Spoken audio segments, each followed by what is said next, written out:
Chers élèves d'AGGSP, bonjour. Dans la vidéo qui suit, je te propose de revenir sur un des aspects de l'introduction. Il s'agit de l'accroche, sans doute un des éléments les plus importants. Enfin non, ils sont tous importants.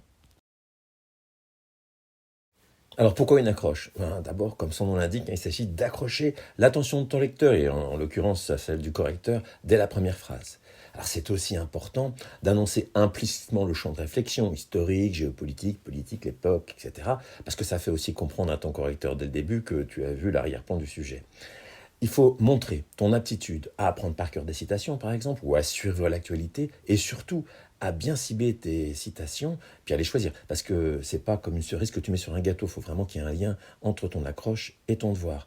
Et puis, peut-être le plus important dans ces périodes de correction, c'est ressortir du lot. Dès le début, hop, le correcteur se dit qu'il y a quelque chose d'intéressant dans cette copie. Il y a différents types d'accroches efficaces, il faut bien choisir. Alors la première, qui marche très bien, je dois la reconnaître, c'est la citation. Mais attention, une citation pertinente qui a vraiment un lien avec le sujet. Il y a aussi un événement historique ou géopolitique marquant, une statistique, un chiffre frappant, un rapport officiel, et puis une référence culturelle. La littérature, la philosophie, le cinéma, ça aussi c'est quelque chose qui va créer une différence dans ton introduction et qui attirera l'attention. Alors les citations, elles doivent être bien sûr pertinentes, j'ai déjà dit, mais il faut aussi utiliser des citations plutôt courtes, parce que d'abord c'est difficile de les apprendre par cœur, et puis c'est aussi ce qui marquera.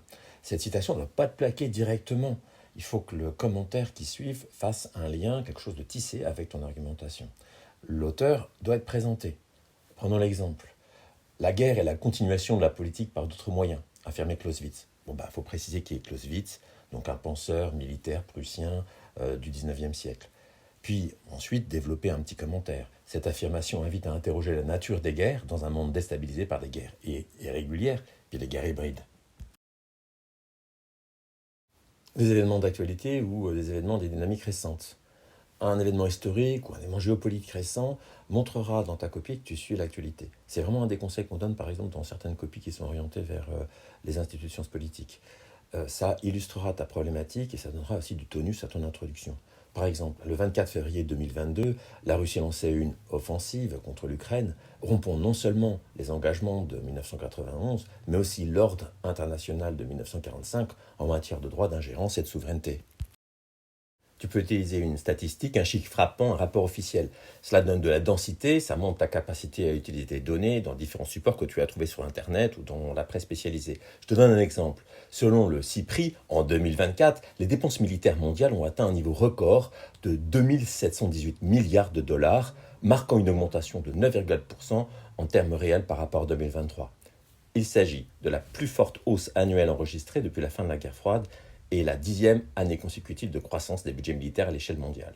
Alors, pour information, le CIPRI, c'est le Stockholm International Peace Research Institute. Alors pourquoi une accroche? D'abord, comme son nom l'indique, il s'agit d'accrocher l'attention de ton lecteur, et en l'occurrence celle du correcteur, dès la première phrase. Alors c'est aussi important d'annoncer implicitement le champ de réflexion, historique, géopolitique, politique, l'époque, etc. Parce que ça fait aussi comprendre à ton correcteur dès le début que tu as vu l'arrière-plan du sujet. Il faut montrer ton aptitude à apprendre par cœur des citations, par exemple, ou à suivre l'actualité, et surtout à bien cibler tes citations, puis à les choisir. Parce que c'est pas comme une cerise que tu mets sur un gâteau, il faut vraiment qu'il y ait un lien entre ton accroche et ton devoir. Et puis, peut-être le plus important dans ces périodes de correction, c'est ressortir du lot. Dès le début, hop, le correcteur se dit qu'il y a quelque chose d'intéressant dans cette copie.